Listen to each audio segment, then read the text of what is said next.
Ndio.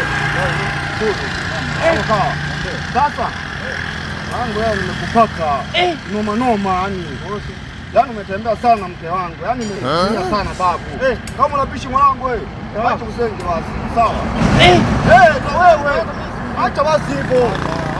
Unajua mwanangu wewe, sawa? Wewe, tatizo nini? Unajua tatizo nini? Tatizo nini kula? Huyu jamaa huyu jamaa mke wangu. Wapi? Huyu jamaa anatembea mke wangu sana huyu. Kitambo sana. Wewe kuniona? Wewe. Anafanyaje? Anatembea mke wangu. Wewe.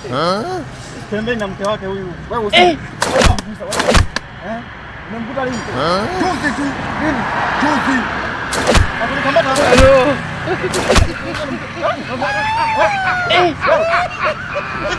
Yaani mtu anatembea mtu wa mtu kabisa yani, Fatuma wewe.